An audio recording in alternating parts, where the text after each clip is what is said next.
Holly, the editor of Commercial Interior Design, and today we're at the Hansgrohe Axel showroom to talk all things hotel bathroom design with some of the region's leading designers. I think there's been a massive shift in how hotel bathrooms are being perceived and being used. I can give a couple of examples of how projects have come to us because of a need to change the bathrooms. So of course we've got new builds, then we have those going on and they go on with the current trend and what is required by the operator, by the client, and what is specific to the region. But what we find more and more is we're getting a lot of refurbishment projects and it starts from having to change the bathroom that then bleeds into the room and the rest of the hotel. Yeah, it's interesting to hear that because it's very true. I mean, we're finding that it used to be sort of the local regulations, be it DTCM here in Dubai or MOT in Saudi, that were dictating bathtubs for star ratings. We don't go by star ratings, so we really just go by, you know, upper scale, luxury, and so on. And it's for the owner to decide if they want to follow or which star rating they want to follow. But then they fall into the category of following the regulation. So having said that, that's when sometimes they end up with more bathtubs than we actually would want to see them have. On the flip side, in resorts, we like to have bathtubs because, you know, we talk about a bathroom in general, but a bathroom in a resort is a completely different beast than a bathroom in a city, you know, where you need to get in, you want your shower, it needs to be good pressure on heading to meeting, you know, everything is in its place, whereas in a resort, this beautiful bathtub that does take a lot of water to fill is probably the one place where you'll do it. I mean, I would tend to agree. I mean, I find it kind of strange that a resort like Babel Shams would take out the bathtub. And, you know, my husband, no way, you know, he actually installed a bathtub in our house because he just loves that whole ritual of bathing, and but he's also English, so you know, and I think English people like bathtubs for some reason. But I also think that you know, we always used to sort of, has it got 5 fixtures? You know, that was always, how many fixtures do you have to meet those regulations? And whilst showers are becoming bigger and more experiential, I think, you know, suppliers are really coming up with great products to be able to create those sort of moments of sanctuary that we get. But I still feel it's a shame to lose that whole bathtub concept in a bathroom, because I think, like we design a lot of resorts, and a lot of the resorts we're working on, actually the bathroom is almost half the size of the room. So as a manufacturer, we are 120 years in the business, so I think that all the mistakes we did in the past and we don't do anymore. The first thing, if you discuss about hotel business, people come for one night only, so they have to be able to use the product easily. The product has to be big enough, because if I don't get my lenses, my glasses, I don't see as good, and maybe I get older, I cannot grab all the tiny buttons anymore. I mean, we need to think that people age in the bathroom, but the bathroom will stay maybe 10 years, 15 years, you never know. So it has to be working. We try also to bring some timeless design, because if it's too different, it will not age so well. So if you buy a product from us, this is very mainstream design from Hansgrohe, and of course more artistic design from Axel brand.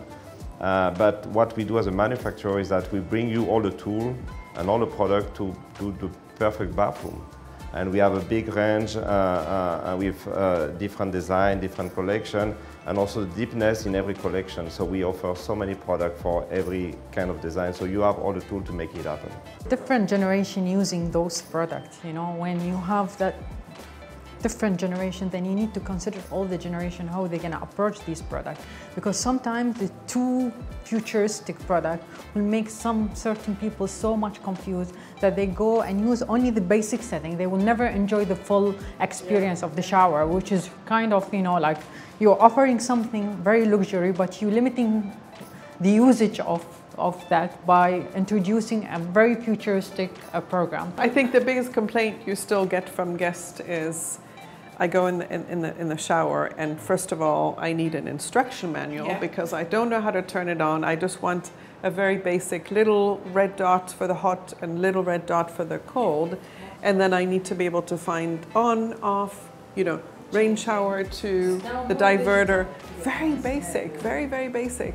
And that's the one complaint. The other one we get a lot is sometimes the designers want to make on the bulk amenities that we now all have, they want to write that super small, you know, and then people, I'm one of them, who then, you know, has a hard time seeing the size of it. We know that. So just these are just very basic things, but they make a big difference. The Hansgrohe product with the buttons, the eye box. I mean, it's amazing. I love that. It's so intuitive, and I think the icons themselves are designed so well that they actually illustrate what it is.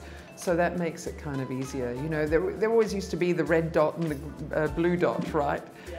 And the last topic, and this is getting more and more important, this is sustainability. Because on our end of the world, there's no water any longer. I mean, and you have some local regulation as well. I mean, if you go to California, this is 1.5 gallons per minute. So this is not a lot of water, but people still want to have this big experience with this big overhead shower. So we need to create some new technology, and this is what we did with Powder Rain. So basically, we try to give you the same experience with less water, because less water means less energy as well. But I think also, if we're taking out the bathtub and we're sort of elevating the shower, we should have enough space to put in a bench or a seat or something. Yep. And then that becomes that sanctuary, because everyone talks about wellness in design of bathrooms at the moment. You know, everyone's pushing forward on this, like a mini spa. And you won't be able to create that, you know, if you've taken out the bathtub. You know, the rituals of showering, purification with water. I think it's so important to make that shower experience a little bit more. So even if it's organic, you know, looking at different biophilic sort of designs or something that's a little bit more unusual, I think people like that, you know, like to see something different. So it's not always the standard rectangular shower, but if you're going to do it, then make it super big, you know, if you can. And I think it's really important to have these sort of options within the design. But yeah, products are looking so much more sophisticated, and there's something for every sort of project, you know, every shape of what we do. And that's just, it's amazing how it's just, you know, whether it's intuitive or not, you know, I think designers tend to love the way something looks, you know, as well. Yeah, change from a needs to a desire now, having a luxury bathrooms, or it was just a need. Okay, put this area 2x2 for bathroom. Let's work on the rest of the space. But now the entire concept is changed. The approach is changed. Make sure that the bathroom has everything, is luxury, even if that's taken a little bit from the bedroom size or the living area size. Though the concept was completely opposite just 6-7 years back. Well, I personally look forward to staying in the hotels of the future with all these bathrooms.